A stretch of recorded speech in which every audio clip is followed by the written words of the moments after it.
It is 5:30. Welcome to the November 28th, 2023 Planning Commission meeting. Glad everybody's here. Item number 1 on the agenda. Roll call, please. Davies. Here. McCune. Here. Matthews. Here. Bain. Here. Van Velsen. Here. Fudge. Here. Jett. Here. Forbes. Here. And Worrell. Here. Quorum is present. Please make sure your microphone thingies are on and you have your little voting doodads. Perfect. Current copy of the Open Meetings Act of Nebraska is located on the back of the City Council chamber wall right over yonder. For second item on the agenda is approval of the minutes held from the meeting held on October 24th, 2023. Everybody had a chance to review those, I assume, read them cover to cover. Thought it was a fine job by our stand-in, Kevin, that night. I'll make a motion to approve the minutes. Second. Motion by Bain, seconded by Jett to approve the meeting minutes from August 24th, 2023. Mr. Chairman, I'd like to abstain because I wasn't here. I can't tell whether it's good minutes or not. Duly noted. Any other comments before we vote? I should probably abstain then as well. Doesn't. Okay, Got it. got it. Duly noted. Any other comments? If not, Michelle, please.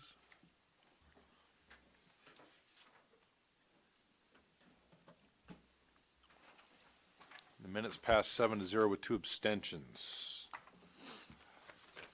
Item number 3, this is a public hearing to discuss and consider action on a resolution regarding the City of North Platte, Nebraska Chief Blight and Study as prepared by Marvin Planning Consultants Incorporated, and make a recommendation regarding its conformity with the City of North Platte Comprehensive Plan 2011, whether the real estate described should be declared blighted and substandard for the development of the City of North Platte pursuant to Nebraska Community Development Law. The study area includes approximately 370.21 acres, generally between the NPPD Canal Outlet and Newberry Access Road, bordered on the south by I-80, and bordered on the north by the South Platte River. Judy. Okay, so you all should have received a copy of the review comments. Attached to that is information on what state law is, and then a copy of the blight study. The City Planning Commission's responsibility in the blight and substandard determination process is to take public comment on whether the real estate described should be declared blighted and substandard pursuant to the Nebraska Community Development Law, and if the study is in conformance with the City of North Platte Comprehensive Plan. The following statements should be considered and confirmed. The property as presented in the study meets the requirements to be declared substandard. The property as presented in the study meets the requirements to be declared blighted. The factors necessary to declare the property blighted and substandard are sufficiently distributed to impact development across the entire site.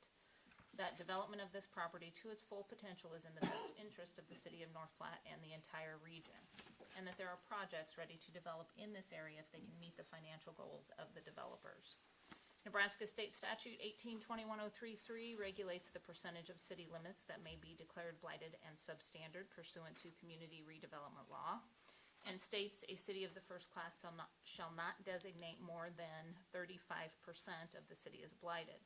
Currently, the city limits of the City of North Platte contain 11,867.37 acres, with 2,462.92 acres designated as blighted and substandard, which is 20.8%.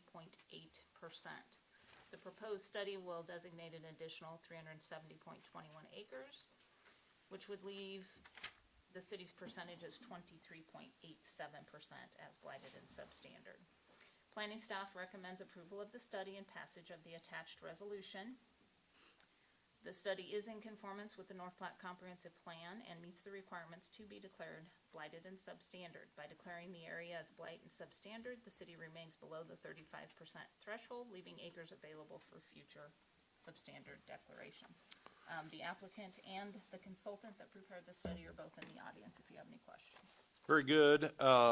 Ladies and gentlemen, this is a public hearing. Planning Commission values your input and wants to hear from the audience. During public hearings, anyone wishing to speak must first be recognized by the chair. Once recognized, please approach the podium, state your name and address. Please keep your comments as brief as possible. Repetitive and excessively long testimony may be ended at the discretion of the chair. And with that, the public hearing is open. Who wants to go first? Come on up. Name and address. Roger Bullington, 3935 Westgate Road, Grand Island, 68803. Thank you, sir. Yeah, thanks for the consideration for this. You know, as you know, we've accumulated some properties down there, all in the goal of developing that area of Grand Island and becoming a good community partner. We acquired the Haler property, which is back behind the Mid-Plains Community College, and then obviously the golf course. And then we've got 2 other properties along Halligan. And I think it behooves the city to grow in that area because of you've got a lot of things going for it down there with the accessibility of the interchanges and the visibility from the interstate in that sort. Then you got the other amenities of the river there, and then the other development, the hotels around there. And what we would plan to do in our area, obviously along Halligan Road on the properties that we own, and then the other ones that we don't, is to help facilitate commercial development along Halligan Road. Back behind in those other main part of the properties, doing more of a mixed use housing component, senior living, apartments, single family housing, and recreation. The game plan would be to put a golf cart or pedestrian bridge over the canal, connect that with the West Haler property of Pat Keenan's, and then that might facilitate more stuff for him to do commercial stuff over there, and then the residential component of that whole area would be in this area. You know, as you know, the golf course has got some propensity to have some water backing up into some of that. So some of the acres are in the 500-year floodplain. We'll probably try and focus more on that, on recreational stuff. And I've met with some community leaders and some of the city people on how best can we develop that into a recreational area and combine that with the residential area in there, so you kind of have the best of both worlds in there, as far as the a lot of hike and bike trails and accessibility to the river, accessibility to the canal, and in that tail race area in that sort. So this would be obviously the first step that we would need to do to try and get qualifications for some projects that we can bring to the table and hopefully get the TIF stuff. Without the TIF, then obviously the huge infrastructure of dirt work, of city streets, utilities, paving, all that stuff is, the whole game plan for that. And, we were going to get started on this earlier, had some senior housing interest, and obviously the COVID and with senior living issues and the senior housing part, as far as the continuum of care, who we were dealing with, they didn't know how to design a senior living facility because of the COVID deal. They didn't know, so they backed out. So I really had a good company that was going to invest quite a bit in the city of North Platte. So now once we can get this blighted, and I can take that back out to the marketplace and try and recruit a senior living deal, that would probably be the anchor tenant in there. Then obviously also the multifamily, and then working into different components. One thing on this, is a big piece of property, and we're going to have to do it in components for this, and different investment groups and that sort. But I think one of the big things too that would be cool in this area would be the commercial development along Halligan, to kind of continue that by the Jansen car dealership and all that stuff around there. Great visibility from the interstate to bring in and get people off that I-80 corridor. And so that's kind of what the game plans. I welcome any questions and appreciate your consideration and helping the development of this area. Any questions for Mr. Bullington at this time? I do have a question, Mr. Willington. You mentioned the pedestrian bridge joint over the canal, so that would go from the subject property that's being suggested to be blighted and substandard over to other property that's not in the study, is that correct? Correct, yeah, and I've met with Pat Keenan, and he's supportive of that, and willing to assist in the design and the interface between how we can collaborate down in those areas and, you know, make sure what's best for the community, and rather than have two different developers, different things and competing, you know, we've kind of got an understanding of what I think and what he thinks is best for that area, to continue it off from Dunkin' Donuts going over into his property, and how to interface that hike and bike trail. I've had a meeting with the Hike and Bike Trail Committee, and they've got a lot of interest in how to continue that, yeah. But the point is, the west side, the property on the west side of the canal is not in this study. Correct, because it's already blighted, Okay. Yeah. Thank you, I didn't know that. I Yeah. appreciate it. yeah. Any other questions for Mr. Bullington at this time? I mean, when you look at this, is it like, what's the current situation for developers? I mean, TIF is a must. I mean, is It's this a must. something that can happen without it? No, it absolutely can't happen without it. We've done a lot of development across the state, and we have not done one development project without TIF. You just can't do it, especially now with the interest rates and construction. You know, between our big projects in Grand Island, the West Haymarket projects in Lincoln, you know, along Pinnacle Bank area, stuff like that, was, all those projects were TIF'd. Okay, so Haymarket in Lincoln was also Yes. blighted. Yes, And I lived in the West Oak corridor when I lived in Lincoln, and it was blighted yeah. when we lived there, so, okay. Yeah, anymore, it's just, years and years ago, cities used to build the roads and the utilities and the the paving and the storm water and the sewer and the water. Now that's left up to the developer. And there's no way, if we'd have to do that, we couldn't, the cost for any land or do any development would be so exorbitant, you couldn't do nothing. You know, and then plus even other communities have an expanded deal on TIF that accept the cost of the land, your architectural and engineering fees and stuff like that. So if that's anything that you know, this community might look at, is expanding the TIF eligible expenses that you can qualify. And what it does for us, if you come to Grand Island and look at Prairie Commons, it enables us to do nicer things, you know, to make it a community improvement.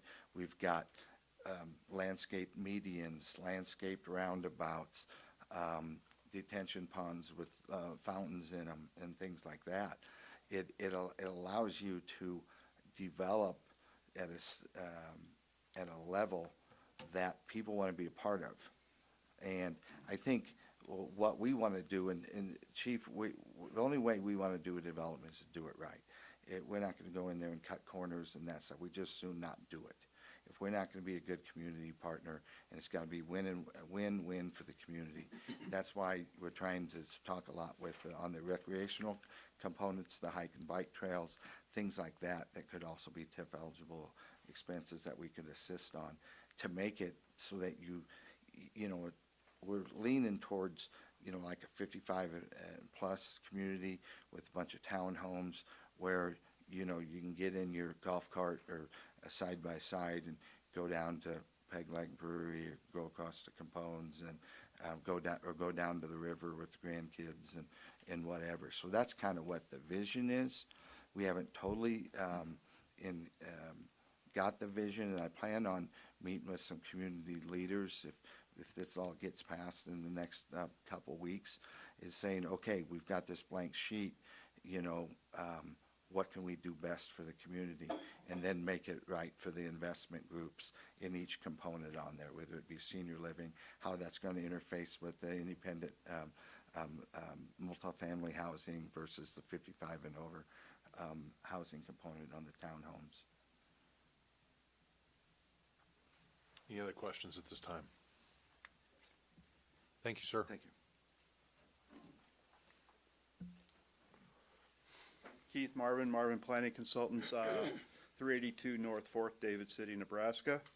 I'm not going to take a lot of time. I'll answer questions if need be, but One of the keys that's different on this study that you haven't probably seen in the past is we typically tend to rely heavily on the age of structures in a blight study. We don't have that in here at all. And where we run into that problem is under category B of the blight and the substandard side. What we're using in this situation is the river and the floodplain and those types of things that need to be addressed as development occurs. And I think that's one of the reasons that this is so critical, is being able to address some of those flooding issues that these properties see and how to deal with them and do it right. So I'm here for questions if you've got any. So Questions for Mr. Marvin at this point? How do you anticipate dealing with that floodplain? well, that's going to be up to them and how they choose to do it. There's lots of ways that they can do it. I mean, it depends on if it's a 100-year or a 500-year. They are all different on how they get dealt with. So that will be something that I'm sure Roger and his people will deal with on a as need basis as they start to develop this property and design it. So there's lots of ways to deal with it and make it an amenity as opposed to a detriment. I have a question for you. Just to be clear on this, the Iron Eagle housing development that's currently situated in that area is not a part of this whatsoever, It is correct? not, Okay, so that won't change and none of this will affect that, or? no, Okay. so.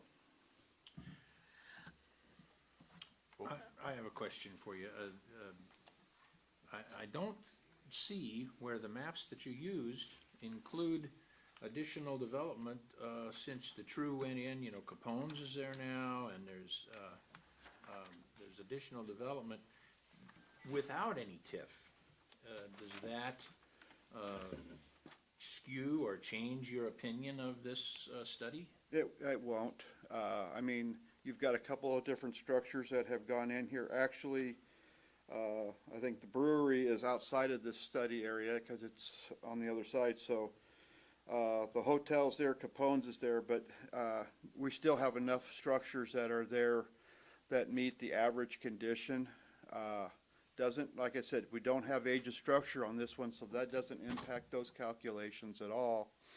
And this is really laying out hard on the way this land is subdivided, the floodplain, and other types of things that are actually characteristics of the land and make it more difficult to develop without the right developer in place. So another question, has more than half of this subdivided property in this area unimproved land that has been in the city for 40 years and remained unimproved? What did we find? To be honest, this study was done during COVID or right shortly thereabouts, so I don't believe that we didn't even look at that, so, Okay. Unemployment, one of your factors? nope, Average age of residential or commercial units? no. And if you look at page 15 of the study, we do go through and outline the things that were not studied as part of this actual study. Do Be you the know the next- ratio between 100-year and 500-year floodplain in the land area? Say that again, please. Do you know how much 100-year floodplain versus 500-year floodplain I there do is? not know off the top of my head, no. Kathleen, you had a question? I'm not sure that some of those businesses aren't in this study. So it looks like Peg Legs wouldn't be, and where, I can't remember the name of some of the businesses that are in that one, but Capone's is now. Yes. Is that correct? Okay. 'cause That would that's be been- correct. Okay, I just wanted to be clear on that. How does this affect Mid Plains College? It doesn't, Okay, because they're not paying property taxes anyway. okay, So anything that they do is not going to value it, and I would think that anything that happens around here could only potentially benefit the college. okay. I mean, depending on the type of housing that Chief puts in here, I mean, it could be something that students could be living in and walking to class. So, I mean, it just depends on what community leaders, like Roger said, what they come up with when they start brainstorming over this area. And then existing businesses like True and those, how does it affect them? Doesn't. Okay. So nothing shows up on their property records that says this is a blighted piece of property. Okay. So that's something that's kept by Judy and the city that doesn't hit their tax records at all. Okay. And I believe Mr. Keenan owns True, doesn't he, Judy? He does. So, I've worked with him on his property on the west side of the canal, and he understands this whole process very well. And I have another question, it sounds cynical, but if it's blighted and substandard, why is there still commercial development happening without TIF now? My guess is it's what you're seeing happening is happening along an existing road.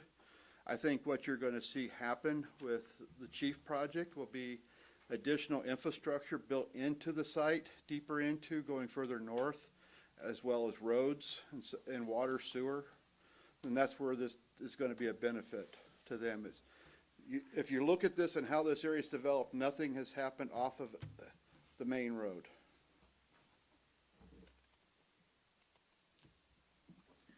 And maybe that's because it's underwater in the spring. Well, so, I mean, that's something that they're gonna have to look at and deal with and as part of that redevelopment project. Realize the 100-year, 500-year flood zone, Is that the 500? floodplain elevations. And all those terms mean is that a 100-year flood means you have a 1% chance of that area flooding in any given year. 500 means you've got a 0.5% chance of that area, or no, 0.02, I think, Just percent. for the record, Judy got it pulled up on her phone. Basically, everything north of the existing Iron Eagle housing development out there is in the 100-year. 100 So if year. you can imagine that line running right through the middle of that I was property. thinking probably 90% of this is in the 100-year and 10% is Yeah. 500. I would say you're pretty close, because Okay. the only portion, and it's just a portion of it, is that's right north of the college, that looks to be out, but there's still a piece of it that's in that 100-year. So there's still legwork to be done, Oh, yeah. but it can be dealt with. I got a couple comments on Okay, on that. I'll let you speak to it. Yeah, and, sorry I didn't share this. I really didn't want to make any of this, public because everything's so premature and that stuff. But we've been working with engineering firms and that we've spent, quite a bit of money and everything, how to assess this. And I'm an engineer myself, and so I understand the risk and how to mitigate risks. And one of the things on this, as the engineering firm told me, this site doesn't flood, waters back up from that eastern area in that. And what they said is if they can put some, not a lot of dirt work, they didn't think, to take and alleviate and mitigate a lot of that. And right now, we're expecting kind of about 50 acres of recreational area in the existing golf course area, whether that be, UTV trails. Been talking with some other community people about what else they could put down there. I've talked with Mayor about possible parks and that sort. So that, it's going to be one of those deals where, okay, if we can do this and put this investment component into this deal. Now, one of the engineers told me that, on the property where Jansen Auto is now, that on that location, it's 4 feet higher than all the land to the north of the river. So if it gets really bad, it's going to flood to the north more so than the propensity to there. And with this, we'll mitigate it. We're not going to come in and spend $40 million on a senior living deal and, $30 million on apartments and stuff like that if we thought there was even a small chance of not being able to mitigate the water issues. We've talked with the farmer that had been farming Keenan's West Haler and this one here, and he said water hasn't hit that part since their family's been farming it for over 50 years and that stuff. So that gives me some reinsurance. However, you know, we're going to do the suspenders and belt and belts on anything to try and mitigate anything, because we don't want to invest in anything that have potential flood damage and that stuff. And then if it is a low area or whatever, we will plan on, you know, digging out and putting in, enlarging the lakes and using some of that fill. And been working with Ryan Purdy and on that pond that they have north of there, expanding that, doing that for drainage and stormwater runoff and that stuff. So So the mitigation on flood is not only fill, but working downstream yeah, to mitigate the back. you know, flow. when we came out there, when they had some of the water issues this last spring and that stuff, and they identified it all, but down there by the bridge on Newberry, and that backed up into those areas in that east sector, and we got a game plan to stop that, and then, you know, what we'll take is some of those lower areas in there, is put that in recreation and that stuff, that's something that in case there was an issue, you know, and not develop. And then any type of building sites that we would put down in that area, the 100-year floodplain and that stuff, we'd bring it up by elevating the pad sites and the roads and that sort. So that would mean working with Central and the diversion as far as down as the diversion dam and. Yeah, you know, whenever you work in these areas, every governmental agency has come in. You know, we've got wetland studies around all the ponds where, you know, it's a long story, but So development it does is include that. in there. Well, what we do is meet with that and the engineers, you know, and look to see from that Newberry Bridge, you know, and everything west on how we can get any of that stuff from backing into it. And like I said, we've got drone video of everything of when it did, you know, this spring, to try and see where the flow was and then where it came from and how it occurred. So it'll be an expensive venture when we go there and do that, but you know, we think that it's important to kind of utilize all the land that you can for development, and what makes sense and what doesn't make economic sense, put that in the recreational component of the project. Thank you, Mr. Bullington. Anybody else want to talk on this? We've spent a lot of time on it.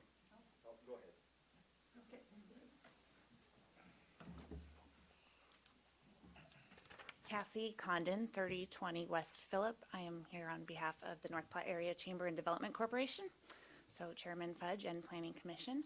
I just want to state that the North Platte Area Chamber and Development Corporation fully supports this project, and we have been in discussion with Chief Development and Roger since 2019.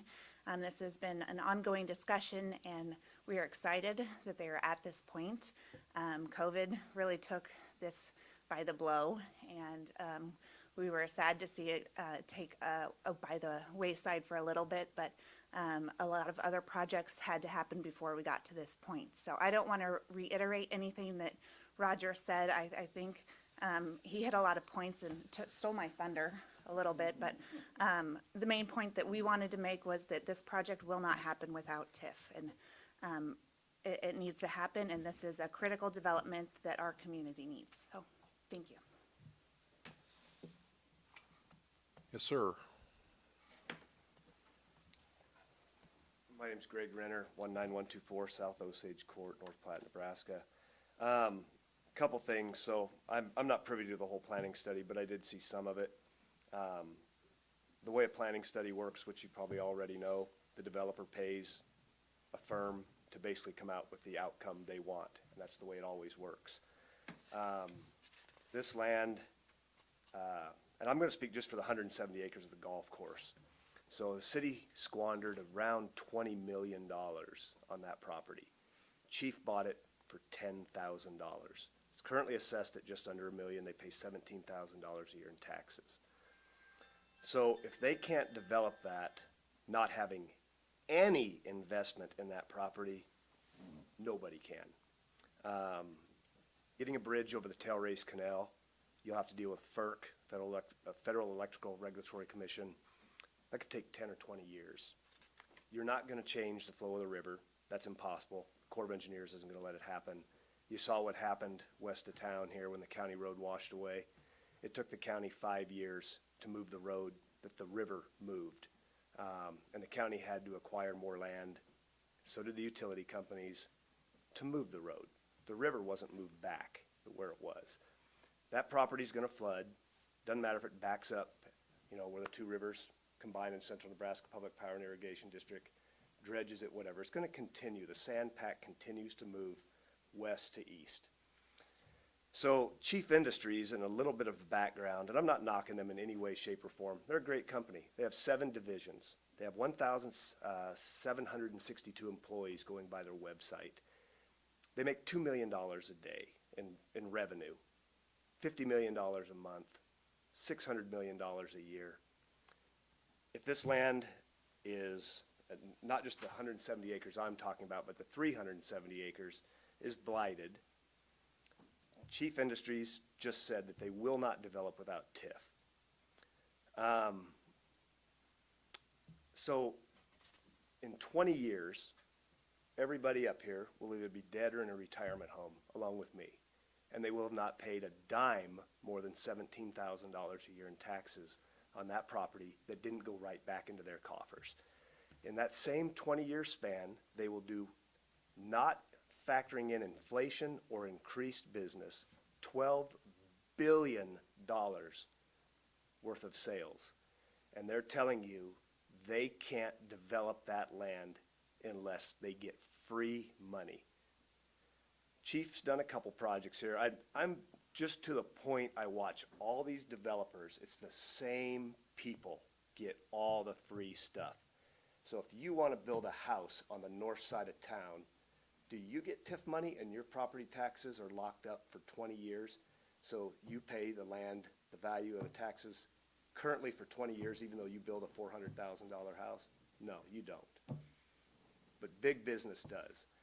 All those businesses that are built on Halligan Drive, those lots are $250,000 a lot plus. They'll all come whether it's TIF'd or not. That's Hotel Row. As all these older hotels age out and the business owners and, you know, East and West Coast corporations dump them because they don't want to put any money into them, they're going to build new hotels. That's why Pat Keenan moved west or east. Pat Keenan's ground that was blighted here, I don't know, it was a year or so ago. They used the house, the decrepit old house that was there, as part of the study. Well, as soon as it was blighted, that house was knocked down. Nothing, he cleaned it up, no problem. But that is virgin land that's not really been developed. There's no reason to TIF it. There'll be more hotels, more businesses, you know, and when you use a study to say that there's no curb and guttering on the road, that's ridiculous. The interstate has no curb and guttering. Highway 30 has no curb and guttering. County roads don't have curb and guttering. We don't even get our county roads maintained because the county doesn't have the money to maintain them. But yet we're giving away all this free stuff nonstop. Private golf courses, 20 miles of, you know, asphalt road for millionaires and billionaires to go golf.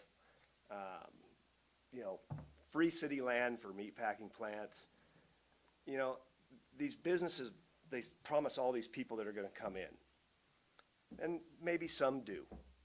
But the problem is, all that land doesn't contribute a dime to the school districts, the police department, the parks, maintenance on the roads, the infrastructure. And I will tell you the infrastructure on Halligan Drive is top notch. Even though Halligan Drive is 20, 25 years old now, there is nothing wrong with it. There's 4 fiber optic cables on there and a copper cable. There's 5 companies that provide top-notch communication services. City sewer and water, top-notch. It's just stupid to blight that area. If you're within 1,000 feet of 4th Street or Highway 30 here, or the railroad tracks, pretty much everything north should be blighted in this town. That's what blighting was really you know, I guess it was created to renew the older parts of town, not to come into a piece of ground that's never been developed and use the guise of infrastructure. Chief Industries, they have their own concrete crews, they have their own steel business, they have all sorts of entities. They'll do the work themselves. And like I said, you're not gonna change the flow of the river. The government will not allow that to happen. So, that's where I guess I'll leave it. So, thank you. Thank you. Any questions for Mr. Renner? Anybody else like to testify on this?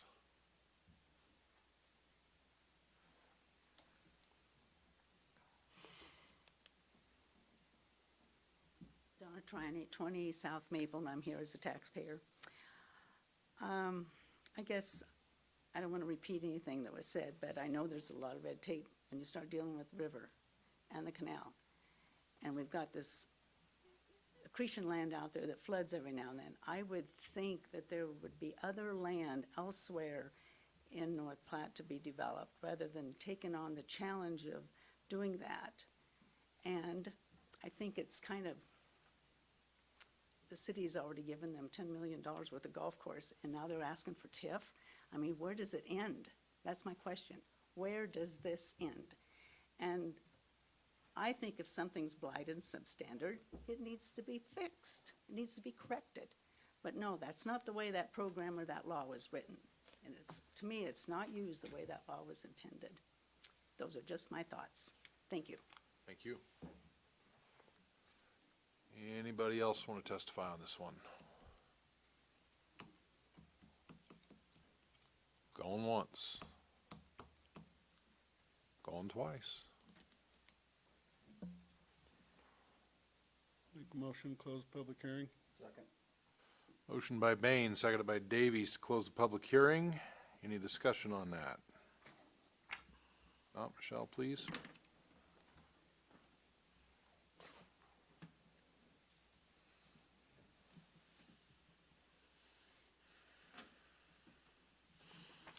And the public hearing's closed. We're going to talk about this up here now, okay?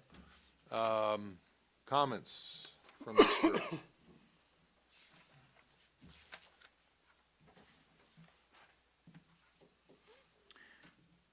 I want the development to happen for North Platte. But I don't want the taxpayers of the city to be upset about it or unhappy about it or bear too much of the burden of it. So I'm gonna be very careful about voting to make sure that the criterion are met within a reasonable amount of leeway, that the criterion are met for this, that the statute says we can do it. And even if it says we can do it, the question is, should we do it? Now, the blighted area means an area which, yada, yada, yada, yada. The one that they have to hang their hat on for subparagraph A is existence of conditions which endanger life or property by fire or other causes. Because that's the only one that applies in my read of it. And those conditions are, it's next to the river, and it's in the 100-year floodplain. Now, they can fix that. They will before they really develop, and I think the gentleman was correct. It's going to be a bigger hurdle to jump over than they ever thought possible, I'm sure. They've probably done it in other places, but just not going to be an easy thing. You just don't throw up a berm and walk away. When it's a navigable river, it's a WOTUS, waters of the United States. Okay? So that's the only thing that I think that qualifies is conditions which endanger life or property. Endangers property because it does flood. Okay. And that does impair, or it substantially impairs or arrests the sound growth of the community. okay? So that, it kind of fits. And they have to find B, there's at least one of the following conditions. Unemployment, age of the residential community, average age of the residential community, commercial units in the area at least 40 years. I don't think so. Nothing out there is 40 years old. More than half of the subdivided is unimproved land which has been in the city, within the city limits for 40 years and remain unimproved. Now, it is unimproved land, but I asked her, do you know if it's been within the city for 40 years? Well, the golf course portion of it Since, has, I'm sure. what's 40 years from ago? Well, 1983? Was it city land then? I guess I don't know for a fact, but I know it came into the land when I was pretty young. Came into the city when I was pretty young, and I'm 50, so, I mean, I can't verify that 100%, but it has been in the city limits for a long time, the golf course portion of it. Okay, because the per capita income is lower than your average income. No, that's not true. A, there's nobody living there, and B, the income of the businesses that are there are certainly higher than average per capita. The income of the businesses, but probably not the income of the people that work there. They're not residents of the area. And that's true, that's true. Or the area has either had stable or decreasing population based on last 2 decennial censuses. Again, population, nobody lives there. What little bit of development has gone on has been, like you said, out the road by commercial development and maybe the college students moving in and out of the average housing that they live in. So it's really hard to find a slot to fit this peg in my view. So maybe we can fit it in if it's such a danger to, the flooding risk is endangers property. And maybe we can fit it in because I'm not sure what we're gonna fit it in under B. The study says the area has had either stable or decreasing population based on the last 2 decennial censuses. When was the VOTEC campus built? 70s. 70. So that means 2. So that would be at least 40 years old. Look at that. But that's not what we're talking about. Well, that's clearly B item 2. The average age of the commercial units is at least 40 years, the average age. Right. That takes into account all the structures within the study area, which include the college. Right, but the study area has a nice new car dealership and a nice new hotel and the other buildings in there that used to belong to the golf course. Yeah, That but one's the in golf there course too. buildings are probably 30 years old, Yeah, so if at you've got a least. 50-year-old and a 30-year-old, and you figure out the square footage of the school and the amount of Which is square 4 footage times it's got, anything else, 5 times. yeah, it's gonna take up a lot of it. Okay. Remember those reasons when you have people complaining about this. I want the development to happen, but I wanna make sure that we're not, overstepping or standing on shaky ground when we declare it to be blighted and substandard, because it's gonna feel to everybody else in town that we didn't look at it. Because they're gonna look at it and go, why is that blighted and substandard? They're not gonna understand, they're not gonna look at it as close as we are, they're not gonna hear the testimony, but they're not gonna, should we do it becomes the second half of your question today. Can we do it? Maybe. Should we do it? It won't happen unless it's tiffed. Gotcha. So there's my dilemma, ladies and gentlemen. I'm sorry to take so much time. I'll be quiet and let somebody else speak. Will they stick their tongue out and make that noise when they ask that question too? Every time. Got it. The other couple of things that you need to look at too when you're deciding whether you're going to do this, the development of the property to its full potential, is that in the best interest of the city of North Platte and the entire region? And that there are projects ready to develop if they can meet the financial goals. You know, I would like to add one thing to Mr. Van Velsen and what he said. You know, I think a lot of people in this community, being a realtor, you know, I hear the same things from a lot of people all the time. Why'd you do this or why'd you do that? But I think from seeing some of these projects that have come to fruition after we've declared them blighted and substandard, and I've heard people say the same things.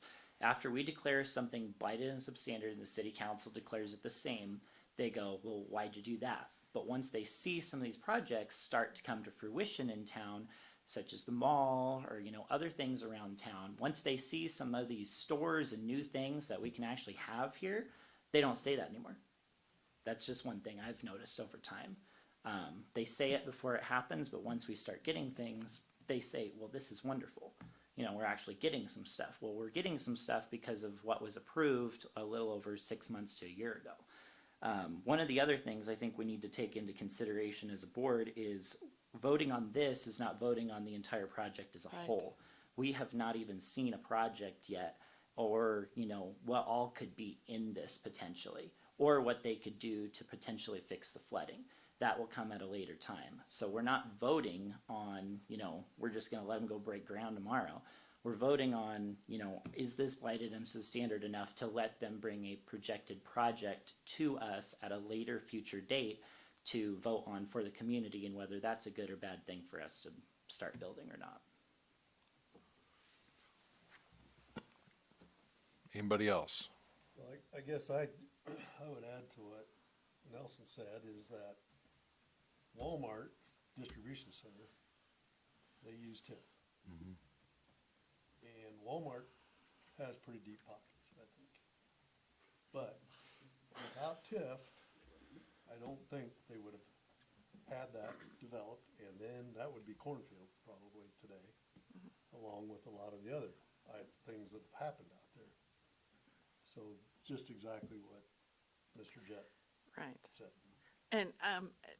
And I'm sorry, I forget the name already for the gentleman from Chief Industries, Mr. Bullington? Wellington, the comment that he made too, that back in the day, here I am dating myself too, but cities used to put in the infrastructure. Now the developers are required to put in the infrastructure. That's a whole new piece of a project that 40 years ago, developers didn't have to worry about. So I think that's why TIF is used as well. It is almost impossible to put in a new development without the use of it, given the fact that that's now on at their costs, you know. So I think one thing, the fact that this area, at least, you know, on that side of Halligan is not being developed is exactly what all these reasons account for. And if we want that area developed to entice a developer, we're gonna have to look at the points that you made. You know, is this gonna happen, and is it gonna be a benefit to the city? I think that is huge questions, and the questions that we have to ask ourselves on whether or not to vote, yes or no. Mr. Marvin, if I may. So this group, how long have you been doing blight and substandard studies? A long time, since about 1993, 94. You do this for a living. This is just part of what I do. So we're being asked to render judgment based on 5 factors. Okay? In your opinion, does this property as presented in the study meet the requirement to be declared substandard? Yes. In your opinion, does this property as presented in the study meet the requirements to be declared blighted? Yes. And, Fact- and if I may point out, Thank you. with respect to Mr. Van Velsen, if you look on page 14, there is a criteria under B for blighted definition, and it is the stable to decreasing population. The statute doesn't say that it has to be a declining population per se. If you have 0 population there for the last 2 decennial censuses, that's stable. So that's the factor there to make that work. Are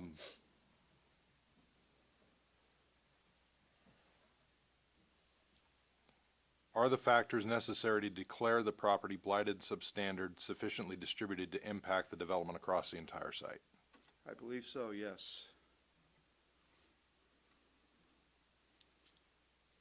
And to the best of your knowledge, is there a project ready to develop in this area if they can meet the financial goals of the developer? I believe that there's a project that's being considered, and I think that there's some legwork that probably needs to be done, but it probably will not go forward unless this is declared blighted and substandard. Any more questions for Mr. Marvin? Yes, did you, Mr. Marvin, when you looked at the population records, the census, did you find any records for census? No. The downside to this is you have to take a look at this from a standpoint of what was there based upon aerial photographs and such, and history. Because the census for a town this size doesn't get down into that level of detail. So you have to go back and rely on some historical data to take a look at it. If there were homes in this area, they're gone now. So we've seen a decreasing population, at least at that standpoint. So census data, Judy works with it, they don't get to this level of detail, unfortunately. Yeah, but the population is residential population, not, Yes. not workers in No. in a business. No. But to your point earlier, no population increase or decrease meets the definition. It's a stable population. Okay. Any other questions? Thank you for your time, sir. The other point on here, there's 5 points that we have to consider. Those 4. Does the development of this property with its full potential, is it in the best interest of the city of North Platte and the entire region?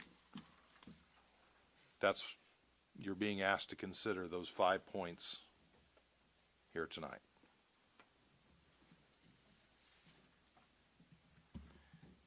And I'll just weigh in too, that's actually part of the resolution that you're being asked to consider, so all those points that Chair Fudge has just mentioned.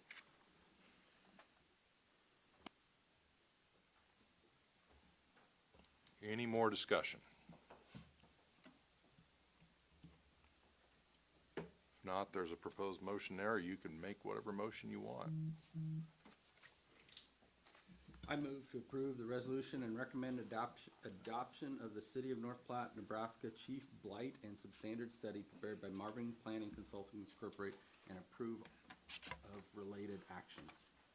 Second. Motion by Davies, seconded by Whirl, to approve the resolution and recommend adoption of the City of North Platte's study here. Any more discussion?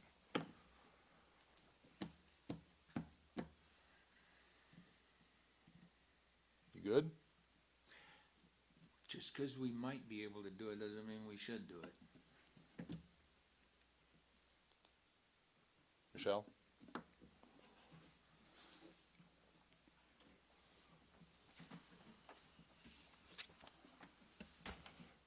And the motion passes. Appreciate everybody being here tonight to provide input. This will be on the council agenda for Tuesday, December 5th. Mr. Bullington, good luck on your project. I Item second num- that. Item number 4, old business. Is there any old business to bring before the group? Item number 5, new business. I think some of you may have missed the second part of that email about December 26th. Yeah. Who cannot, is there anybody, how many of you cannot be here on December 26th? Because we do have a full agenda that night. I, have yeah, 10. I'll be here. You'll be here? Won't be here. So Are you asking big? Will not. Who cannot be here on the 26th? I'll be out of town. I'm questionable. I can probably be here. I'm going to need to make sure that I can field a quorum, because I have to advertise these next agenda items in the next week. So if I can't get a quorum on the 26th, we'll have to change a date. Would be the adoption. Well, So can we, if the other, 1, 2, 3. Can we go a week It would early? still leave Five five. would That's leave a a quorum. If the other 5 of you can definitely be here, Well, Yeah. yeah, say if they get sick, they get sick. I'm still showing up. if we shoved But it then back, it's at least advertised and we can. we can't shove it forward because we'll miss the advertising deadline. So if we shoved it back a couple of days to like the 28th, I could possibly, I mean, I'm more likely. Can we do it a week in advance? you can't do it a week in advance because we're already So past the we're already past advertising the deadline. publication dates. Advertising. Later in the week would be better for me. If 5 of you think you can make it 100% for sure, I will come get you if you're dying. I will come pick you up. We will go ahead. I'm gonna hold you to that. We will, I'll send the police after you. I could make the 28th if you moved it 2 days after. Okay. Well, and so could, I have a better likelihood that I could, unless we extend our plans. are you out that whole week or, I'm not going anywhere, I don't think. so you could make the 28th? I can make it. I said it was questionable. I think you've got a better shot on the 28th. On the 28th? That's Thursday, the 28th, 2 days after, because we picked up 3 people. Maybe. Potentially, Maybe we're losing some. potentially, I'm not gonna commit. 28th. The whole, Hold on, let me look at my calendar. Whoa, whoa, whoa. Whoa, whoa, I whoa. gotta check. Of those of you who said you could be here on the 26th, can you be here on the 28th? Iffy. You're iffy. Yeah, I'd rather. So we're both back and forth. I could be here, it's just a 3-hour drive. You have 5 minutes. Okay, let's just stick with the 3-hour drive. 26th. Let's just stick with the 26th. If we don't get a quorum. Nobody, Say we're gonna reschedule to the 28th. well, I didn't swing the gavel, Keith. I'll be here. Let's just stick with, you'll be here the 26th. Okay. Stick You with got it. 6. So one of you can be ill, but I'm still coming after you. Have a meeting in their bedroom. And we're gonna get a big snowstorm now. All right, any other new business for the good of the order? If not, 26th. Sign that. Police escorts. If it's snowing, I will send the police. Thank ya. Hey, Kurt, what if I don't see you?